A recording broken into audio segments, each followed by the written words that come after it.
This podcast is for a mature audience and may be viewed as inappropriate or insensitive to some. Listener discretion is advised.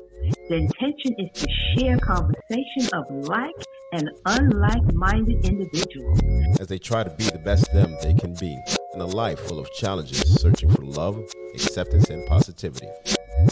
Call 669-241-1422 and share yourself or catch up with Sweet Baby Jay for an anonymous face-to-face interview. Feel free to call in with any questions, stories, thoughts, or anything you would love to talk about and share. Nothing is off the table when talking sweet with Sweet Baby Jay. Nothing is off the table when talking with Sweet Baby Jay at 669-241-1422. Good day, good day. How are you doing, young man? Okay, I'm good. I'm good. How about you? Well, hey, listen, in my eyes, it's always a great day to be alive. You know, if you're in it, you can win it, God willing, as long as it's not snuffed away from you, as we're seeing happen these days. You know, it's unfortunate. Yeah, I know. There's a lot going on right now. Huh? There is a lot. There's a lot. So let's jump into it. You know, here on Talking Sweet, there's no topic that's off the table. We talk about any and everything. We've had some conversation about some of the issues that are taking place in the world. Well, first I should ask, would you like to introduce yourself? What's your name? My name is Henk. You can call me Captain Henk. I'm a master mariner. Where do you live? Where are you from? I used to work. I'm from the Netherlands. Not a native speaker. If my language is troubling, then you know where. No, you're doing really well. A lot of people I speak to from other parts are always very concerned about their English, even though it's very good. Oh, okay. I'm from Costa Rica, but when I'm in Costa Rica, my Spanish is horrible, but it's different, you know. Yeah, mine too. I mean, we can order beer, right, in every language. That's all that matters. Exactly. That's all that matters. That's what you talk about. Being there in the Netherlands, are you guys seeing protest over there? And how is it impacting you guys? Your work, your personal lives, your life interactions with friends that are of Caucasian, that are black? Do you have any family members that are black? Are you white? Hey, these are the questions we got to ask. Of course. Yeah, well, in the Netherlands, I mean, I think everybody knows the Netherlands. Apparently, we are quite famous for soft drugs policy, which is quite tolerant compared to other countries. But if you say Holland, you say Amsterdam, then it's always soft drugs, and everybody starts laughing and things like that. So this is well known. But it's actually, Holland is a very liberal country. It's a small country. We are like 350 kilometers from north to south, across maybe 200 kilometers, and we have a population of about 70 million. Yeah, we still have one of the biggest ports from the world, and which is very special for such a small country. But which sport is that? The thing, it's the port of Rotterdam. It's one of the largest ports in the world, and this is only because the shipping goes to Germany. So, otherwise, we're a small country, and we're okay. People used to be very relaxed here. And what are the race relations like out there? Are there a lot of black people out there or Spanish people? Of course. If something ever happens in the world and people start protesting, it doesn't matter which country it is. We always have a lot of them on the streets then. But this is particularly concentrated, of course, in the major cities, which is in the west of Holland, southwest. And I'm living more or less on the countryside in the north. So you don't see this stuff happen by your house? No. Okay.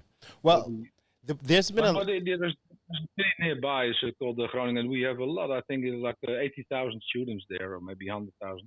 And we have a lot of universities there and a lot of young people. So yeah, protests and all these things that they are happening. They are going on in the city. You mentioned the students, and I think with all that's been happening when it comes to protests, I think it's really the students that are getting out there. I think the world is becoming more pissed off when they see this type of stuff happen, and it's the students, the newer generations that are reacting towards this. Yeah, but I think it should be every generation which is upset about what is going on. You asked me about our population. We're predominantly white from origin, and I think until the late 60s, and then we got an influx initially from Italian people from South Europe, Italy, for instance. And then later came a lot of people from Morocco, from Turkey to do the dirty jobs here. And yeah, these people stayed. And so we have quite a large population of, course, the last couple of years, we have a lot of people flooding in. They're fleeing from Africa and Middle East. Well, and they're heading toward, I mean, a couple of years ago, you must have seen all these millions of people coming from the Middle East. refugees. Refugees, yes.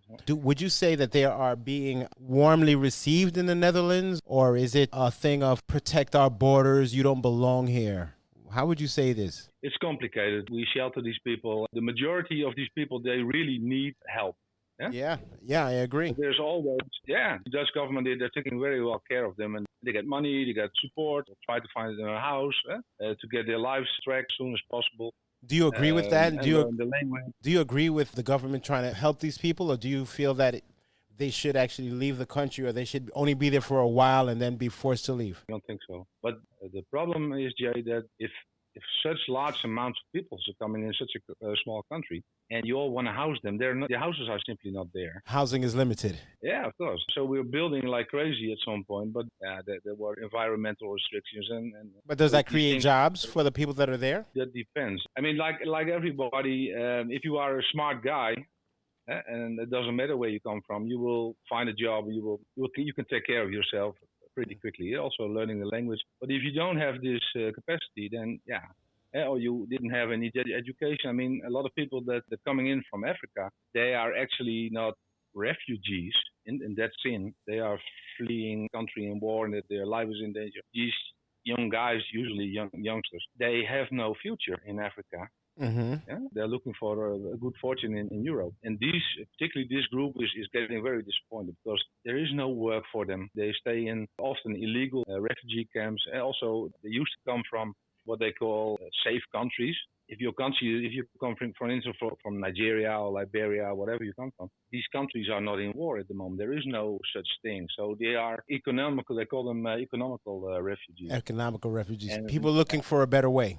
Exactly. And they dream, it's like the American dream, which they dream of, but then in Europe. But the dream is not there. In a new the nightmare. lower side of society, of course. And they often they are illegal because they will not be granted Immunity or green card or whatever. They won't get a passport or a shelter, whatever. Okay, you're basically illegal here. Yeah. There are rules for refugees, and so so everybody who comes in check their passport or whatever they come from, and they have to have a certain background and. But are if you don't apply to all these rules, then you get nothing basically. So they basically tell you have to go back to your own country. From what you've seen, when these so-called illegals have an interaction with the authorities, are they treated less than human? Are they treated just scum of the earth? Or are they, even though you're illegal in the Netherlands, how do you see them treated? Are they treated like what you see happening in the U.S. with interactions with the police? No, my friend, no. No such thing here. No. I want to say it's not all interactions with police out here in the U.S. are like that, what is being displayed throughout the world. But I will say it's one too many. It's one too many. And whenever something happens to the police, you see the police show out in force. If a police officer gets killed by someone, you will see every police officer in that county show up to that court case to show support for the family. But yet, when a citizen... I guess I know the USA. Actually, I've been in jail there myself. Oh, well, do tell. What happened? I was home when I was 17, and I started my life as a sailor on board of ships. I think I was about 18 when we came in with a reefer vessel with a low cargo of bananas, Tampa. Oh, okay. Florida. So it was not a nice place, not Tampa. So we went to this bar close to the port. I think, we got a little loud at some point and they kicked us out. Okay. But the engineer, our chief engineer, he had still with him a glass of Bacardi Coke. And then we went in a taxi to downtown. Okay. And then he was in the front seat, so he paid the taxi driver. And I stepped into this bar that we were supposed to go. And sometimes I realized that my colleagues were not following me. I was the only one inside. So I went back outside. And there he was being arrested by a police officer. And I asked my friends, what did he do? and they said he's being arrested for drinking in public. Wow. This was this tall police officer, white or police officer. We were all white, but then he twisted his arm on his back and all this, and it really hurt him. I could see that. So I tried to intervene and to explain that we didn't know that you're not from here. Yeah. And the police officer, he wanted to hit me. Wow. So would you say that the police here are a little bit too aggressive? Yeah, I would say that. Yeah. Yeah, I'm going to agree. So I'm going to share with you a story about me and one of my interactions with the police. I work in the medical field. It's no surprise. When I was in New York, at one of the facilities I worked at, I went on my lunch break and went for a walk. While going for a walk, all of a sudden, I see 3 police cars pull up. These police cars, every officer jumps out, and I'm thinking to myself, ooh, somebody's in trouble. I see them all getting out, all their guns drawn, and they all pointing their guns at me. And I'm thinking, what? At me, yes. And I'm like, what the hell's going on? Now they're screaming at me, what the F is in your hands? What's in your hands? And I'm thinking to myself, my cell phone? Like, what the hell is going on? So they're all pointing their guns at me, and I'm like, my cell phone. One of the officers says, oh, it's not him, and leaves and starts walking away. I'm like, whoa, wait a minute. You guys just pulled your guns on me right by my job. What's going on? Me simply wanting an explanation, one of the officers told me, you better shut the F up and be happy it's not you. And I'm like, what? The hell are you talking about? So I'm pissed off. Now I start cursing at him, and one of the female officers comes to me. She's like, well, I'm sorry. She comes to me and apologizes and said, we got a call of a black male wearing North Carolina blue with a gun. I'm like, yo, you guys are idiots. I'm in scrubs that is not North Carolina blue. I'm walking next to a hospital wearing scrubs. Clearly, I'm not in any I'm walking very slowly. And you guys pull up to my job and do this to me and tell me I should shut the F up and be happy it's not me? These police officers at times get way too aggressive. Way too aggressive, where they want to treat people as if they're less than human. And unfortunate reality is the ones that they want to treat less than human are black or Spanish or anything other than white. Can I tell you another story? This is my very first time that I came into the United States. I think it was in the same time already. I was 17, 18 years old. We came in with a ship to load a cargo of fish for Argentina. And the name of the port was Gloucester. Have you seen this movie Perfect Storm? I've heard of it, yes. Well, the movie Perfect Storm is about some fishing boats who are disappearing in this storm, whatever. But this whole scene plays in the port of Gloucester, which is close to Boston, actually. Now, this was my very first time in the United States. So it was Friday night, and we go to this perfect bar. It was very, very cozy bar. It was quite a big bar. There was some music playing. There was a lot. It was filled with people and all. And we were sitting in with some friends and some people we met in one of the booths there. And suddenly, everybody went quiet. Place, I think maybe over 100 people inside. Everybody went quiet.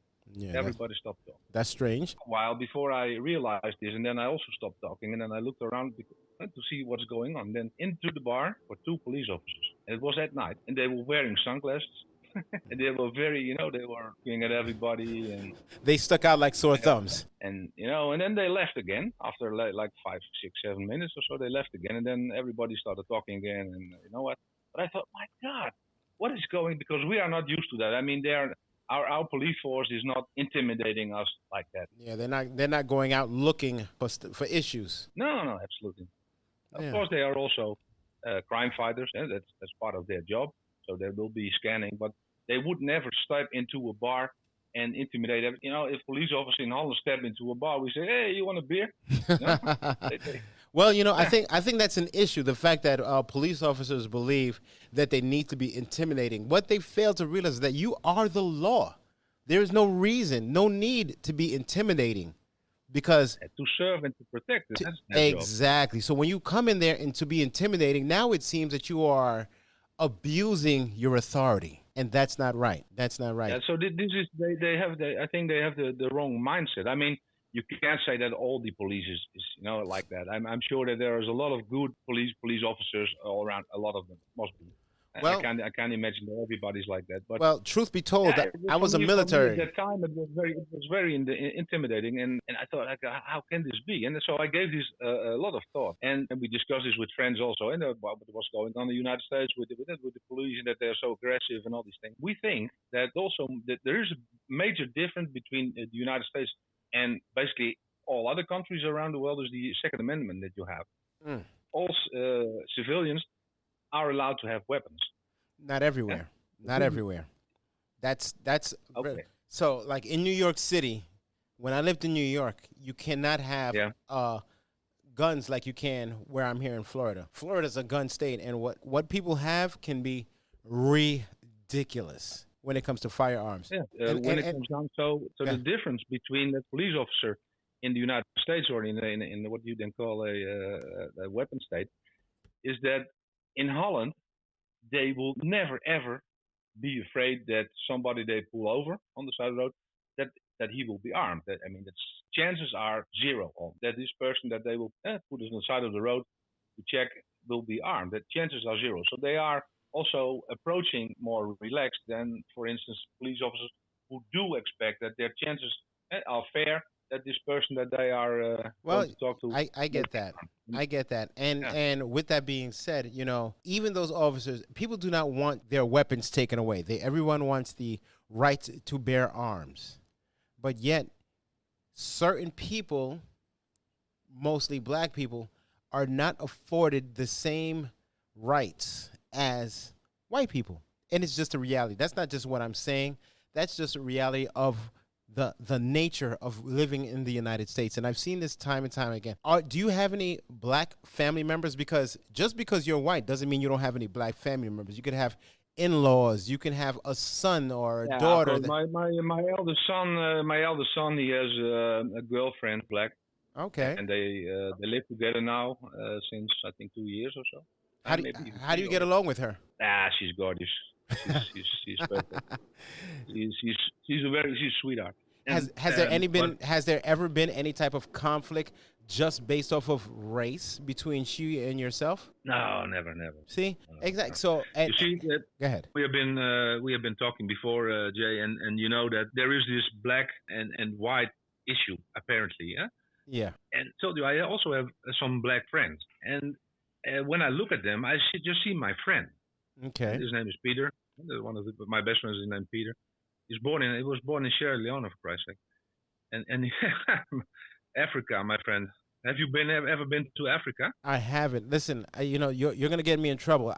My wife and I, we were supposed to go to South America, Central America, Europe, and someplace in Africa. We didn't really decide before we had any kids, and we made it to Central America, South America, Europe, but we haven't been to Africa yet. So I owe her a pretty big vacation.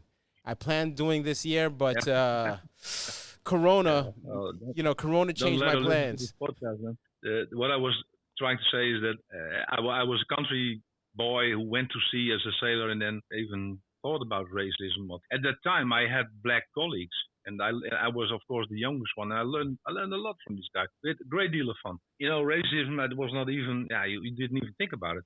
But then I came to Africa, and my goodness, what these Africans do between each other on discrimination, and they are really it kept me awake at night. So bad. What do you mean, black on black or black on white or black on? They're from a different tribe or a different, whatever. We only okay. This is a white point of view. We only see this, Africans, but they would recognize that somebody is from a different tribe and he's from that tribe, and these tribes are, fighting each other already for centuries.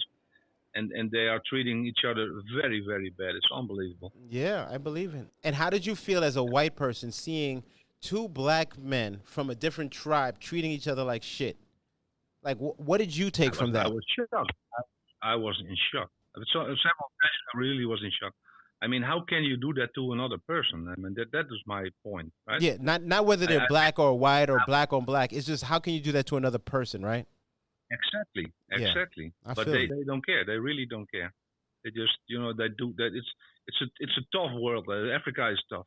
Well, it's not just Africa. It's all over the world. So a lot of people decide to bring that up into the equation when race relations are brought up, often you hear, well, what about all the black on black crime? But I think when you think about black on black crime, it's a matter of distance. Of course, the person that you're going to have the most interactions with is the person that's closest to you. But when you talk about black and white or white on black crime, usually it being officers on black, the issue there is that there is a matter of authority on someone with no authority. When you are in a position of authority, you are there to protect and serve the community. I know. I mean, I used to be a captain on very large ships with 45 crew, and I was the end responsible. And of course, you have to take care of everybody on board, regardless where they come from. Yeah, And we had people from a lot of nations on board. Philippines, of course, Dutch, European crew, but also from Ukraine and Russia. Maybe it was usually a mix of people. but everyone got along. Not always, but usually something. If you have a number of groups on board and they can get along while they work, they can get along very well. They speak English among each other. But then once they are off duty, they would like sit. All these groups like to sit with their own group and speak their own language. I mean, that is what people do. That's what people do. Just as humans, we flock to our own. And you know what? I don't see anything wrong with that. There's nothing wrong with sticking with like-minded. Listen, Caribbean people like to be around Caribbean people, American, and talking about the same black. White like to stick with white, and there's nothing wrong with that. But yet that does not take away from the fact that the person that you're not hanging out with, the other person is still human, and you should help your fellow human rather than take the life of a fellow human. Jay, have you seen the news today? I haven't. I really, stay. Have you seen this beautiful picture that they took from a demonstration in London?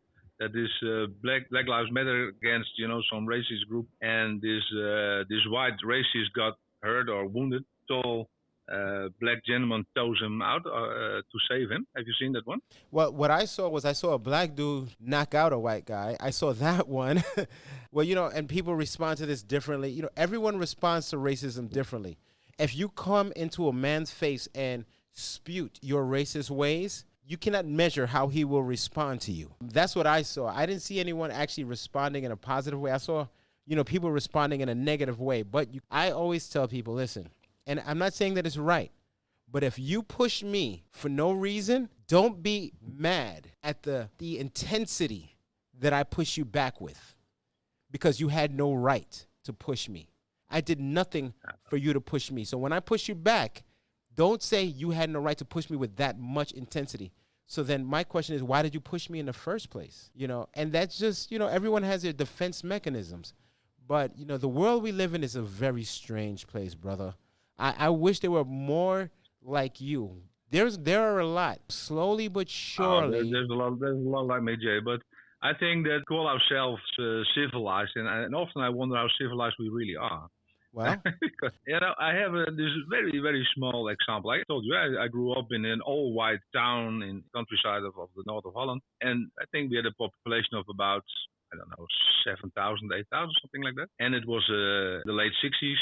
I was born in 1965. And this little village, he had like 4 different churches, Catholics, Protestants, whatever is there. And they all of these, so in this small population, 4 churches, there are 4 groups, actually 5, because you also have people who are not religious. And they have their own schools, they have their own sport clubs, they don't mix. And when we were boys, we used to fight with other groups because in this little village, I mean, very often I think about it, looking at the world problems that we are facing right now. And I bring this back to this little village in the late 60s where white boys fight other white boys because they go to a different church. I mean, that's stupid, right? So because it was another church. Yeah. It happens. It happens. When you're kids, I think it's different when you're kids. Boys, they say boys will be boys. When you're growing up, you make these little mistakes. You do these things, but as you come into manhood or adulthood, there are things that we learn. We see things, and we should know what's the difference between wrong and right. And some people are really trapped in their childhood where they believe that white is right. That's not the truth. That black is wrong. That's not the truth. No, that is not the truth, my friend. No, no. No. Yeah, I told you, I've been traveling all my life, basically, and I've been to all, you name a country, I've been there. I worked there the last 12 years since I Well, okay, let me ask you. running my own. What country has the most beautiful woman? Don't get yourself in trouble. You're a married man, probably. Yeah, but my wife is not in the room. I thought that you want an objective. All right, so hit me. What country do you feel have the most beautiful woman? Yeah, that can't be answered because there's beautiful people in every country. It's good answer. Good answer. And I think that we are going. Yeah, but we're getting to a point now because you see beauty. I mean, I saw beautiful women everywhere. They are there. There are also ugly women in every country. There's very smart people. There's also very stupid people. Yep. Yeah. Some people, everybody. I mean, we are all human, and sometimes we have a bad day, and we can behave like an asshole. Yep. Yeah? Some people, they are assholes by design. Yeah? I agree. They simply are assholes. There's nothing that you can ever achieve with them. They're just simply assholes. But if you stick to that and you forget the color of the skin, their cultural background, I mean, this is about, if you can look at it like this, if we could all look at each other like this, you judge a person on how he behaves, that is it. And it really doesn't matter where you're from or what your religious beliefs are or not or whatever. So this is where it actually comes down. If you this is what I also try to maintain. I'm abroad. Sometimes I'm in Pakistan or whatever, Yemen even. Africa. Sometimes I'm the only white person in the whole area, and I work with local people, and I laugh with local people. When you are the only white person in the area, is there any type of fear that you feel? Do you feel uncomfortable? Do you feel like you may be attacked or anything like that? No, of course, no, never. I mean, when you follow travel advice, they will advise you to go and don't eat this, don't do that, don't go into, be careful. I know all these rules. I've been there, done that, whatever. What it really comes down to, if you open and friendly and really interested in somebody or in the people, then you won't get in trouble, my friend. It simply won't happen. I mean, okay, I've been beaten up, I've been robbed, but this is, I mean, I could be robbed here in Amsterdam. That doesn't happen. I mean, poor people, yeah, but I don't even blame them, because I know that if I'm hungry and my kids have nothing to eat, I would steal money. I would steal money for food, or I would. You would do whatever it takes to feed your kids. Exactly. So there is problem. Yeah? So if you want to solve this, then we have to make sure that everybody on this planet, because we are all the same, we have to eat. Our children have to have a shelter. They have to have food. They have to go to school. And if you meet all these 4 or 5 basic points, there will be no problem anymore. But the problem is some of us are extremely privileged and others are extremely underprivileged. Yeah. So if you look at the corona outbreak, for instance, in Ecuador, have you seen that? Guayaquil? No. Educate me, please, brother. My friend, it was a disaster. People were dying by the hundreds per day. And the government, they couldn't bury them, they couldn't pick them up, and they particularly the people in these slums. Now, I've been there. Yeah, I worked there in Ecuador. I know people there. But also, my friend, I will tell you this, and this was one of the first times that I realized the size of the problem, because from the port, beyond the port, there was this big slum area, and this big slums. But then you step into a taxi and you drive around the slums.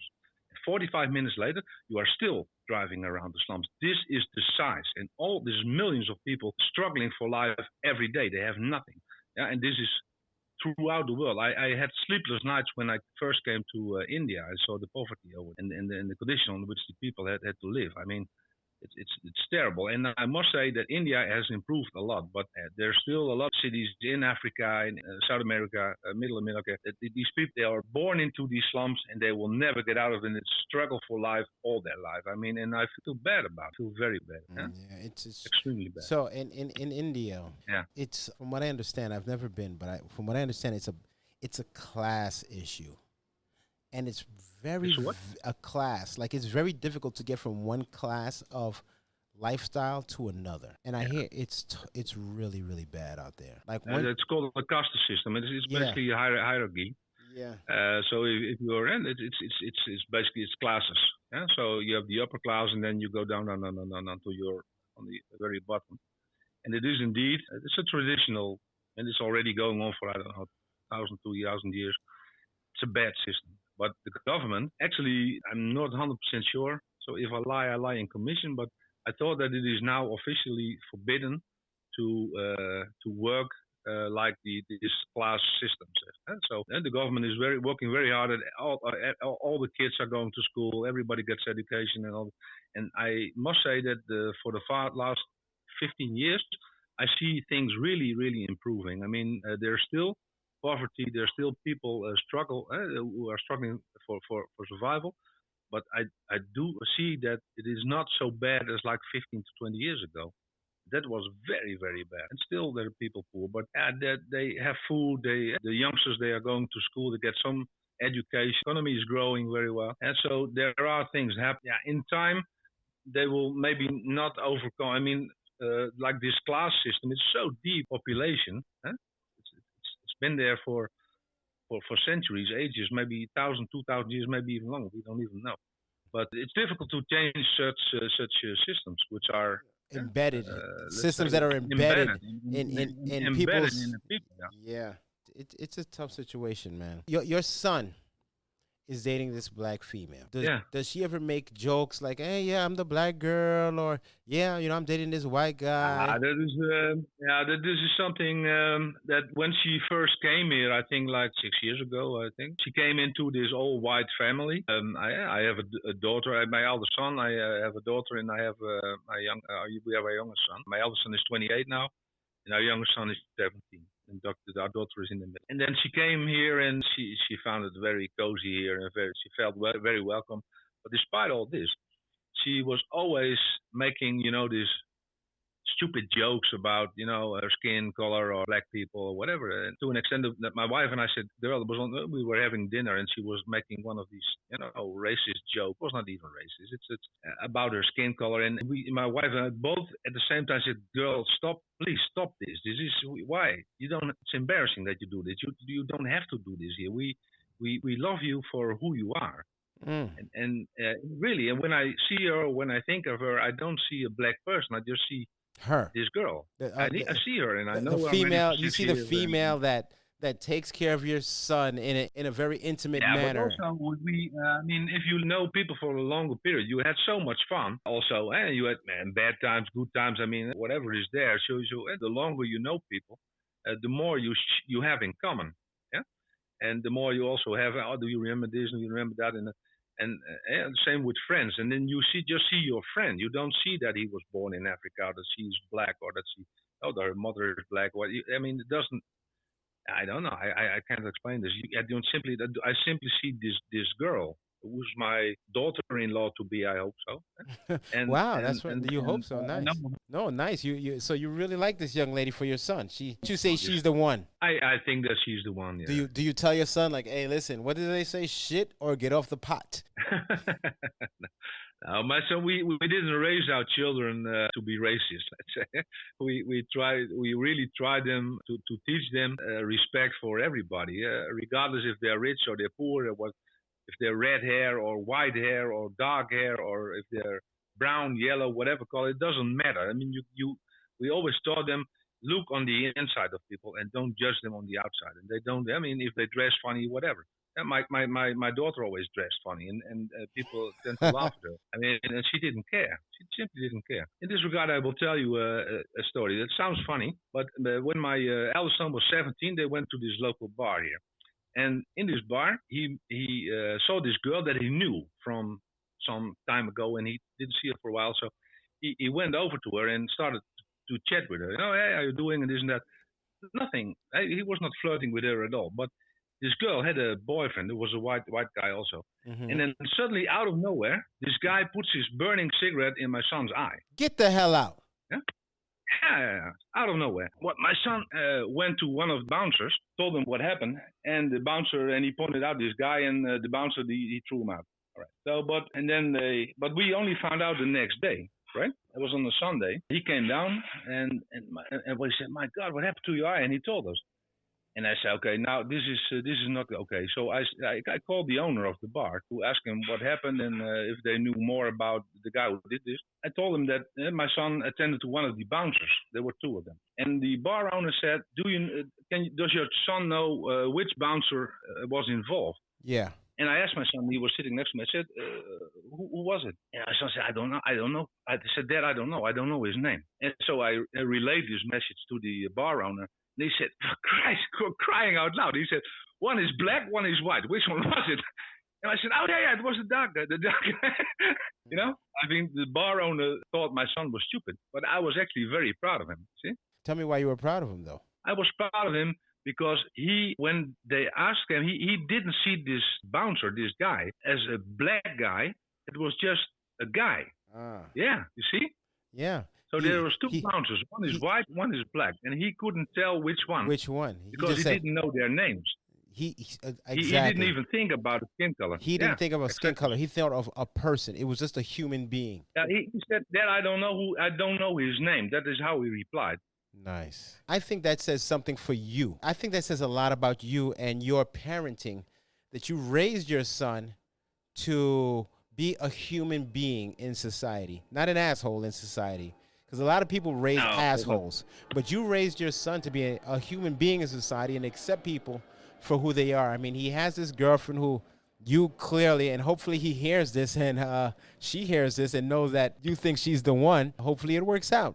But you raised your son, it seems, to be a person of quality, to respect people of good quality, of good cloth, of good upbringing, and welcome those in your circle, rather than judging people for being anything that they might not be just based off of what they look. Yeah, but it's not just, let's say, the skin color. It's also, we had, I told you, we had a large influx of people with an Islamic background, right? These people, they don't like gay people.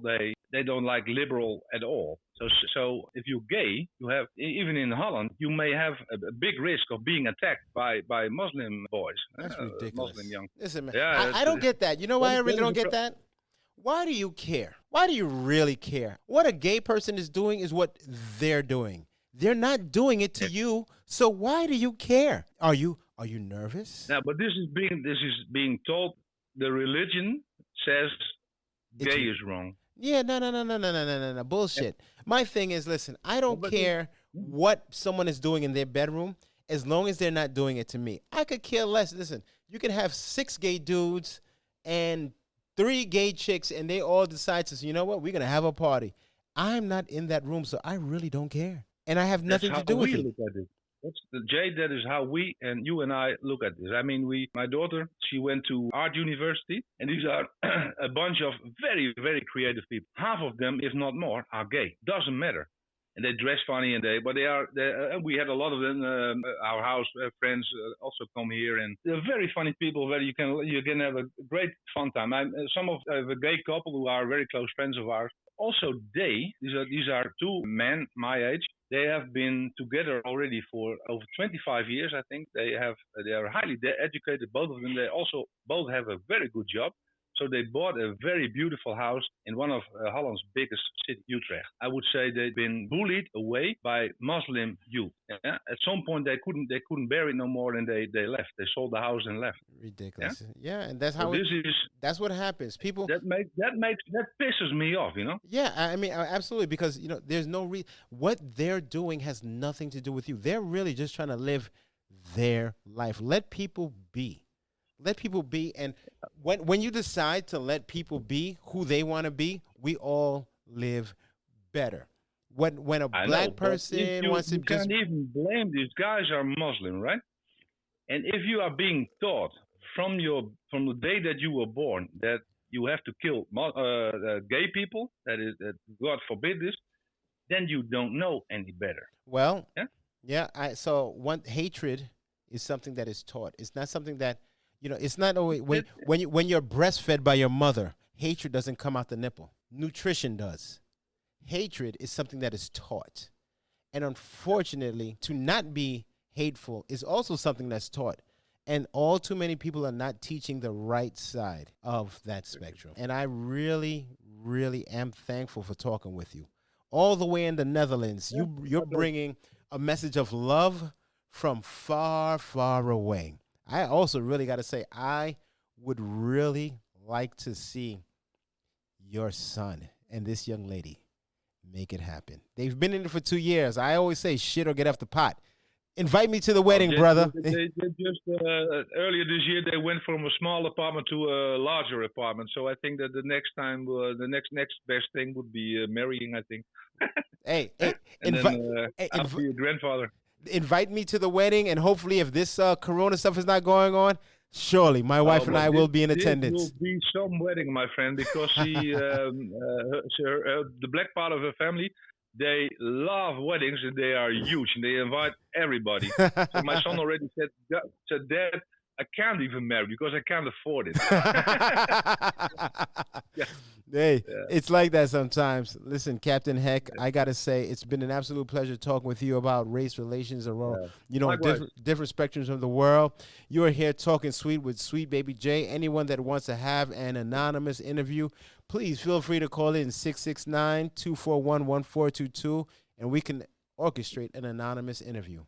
It's always a great day when you're being the best you that you can be and stimulate that in others.